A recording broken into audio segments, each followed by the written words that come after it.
In what ways does your media product use, develop or challenge forms and conventions of real media products? For my front cover, I'm comparing Billboard and Blender to my magazine, which is what I originally used. These two are both pop and R&B magazines. Firstly, for the layout, I moulded the cell lines around the image. This makes the image stand out more and also makes it clear to read. In the audience research, supposedly Blender had too much space and Billboard was too cramped, so I did it in the middle and made them clear to read but also not too empty. It also made the main cell line stand out more. The audience said that they liked the black and white colours, so I used white and grey just to make the other words stand out even more. For a masthead, I've placed it at the top, like the others, where the model's head covers it a bit, which makes the image stand out more as well. I've then just used a plain font. For the skyline, it includes the word free, like Blender, which attracts the audience, but Billboard is slightly different. And then for the image, I've used glamorous shots, and I've also used patterns to make the costume stand out just like Blender, and for Lady Gaga's shot, her hair makes it stand out. I've also used a typical glamour shot where her hair's swept back. And then I've centrally positioned them so that it makes the whole page even and makes the image stand out more. Here I'm going to compare my contents page to Billboard and Vibe, which are two very different magazines of how they're laid out. For Billboard, it has more colour, which I've kind of processed into mine, whereas Vibes is quite plain.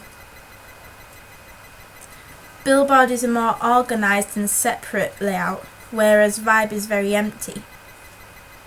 The audience liked both of these, so I decided that I'd go in between just like the front cover. So I didn't do too much writing, but didn't do too less. I've also used mainly black, grey and purple.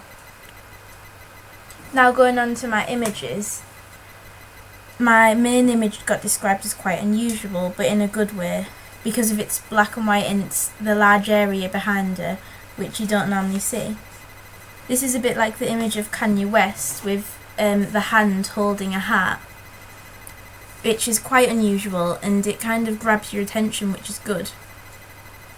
I've also kind of used a similar idea to Billboard with the 3 images and then a bigger image at the top. The 3 images are meant to be album covers, which will give a teaser to the audience. Our magazine has similar layouts to these 2 double page spreads. The one with Alexandra Birkin has the image on the left just like mine and the writing on the right. I've also put the celebrity's name near the image so they know it's about that person. And I've put a quote in a different colour as a teaser. I've used the same idea from Vibe by putting images next to each other, which gives a sense that it's all about her and also makes it look more interesting, which is what the audience said that they liked about that certain magazine. I've also put a little introduction at the start in bigger writing like Vibe so the reader knows who and what it's about before they read it, because obviously they don't want to start reading something that they don't think is interesting at all. Vibe is also kind of the same costume, so I thought I'd use a variety of costume instead of just sticking to one thing, which makes it more interesting for the reader and shows all different personalities. So for example, Vibe, she looks very kind of R&B and very stylish and confident. Whereas mine, I've got 3 pictures and the first picture makes her look quite sophisticated. And the second picture shows that there's secrets to be revealed. And then the third picture makes her kind of look very fun and show a happier personality from her.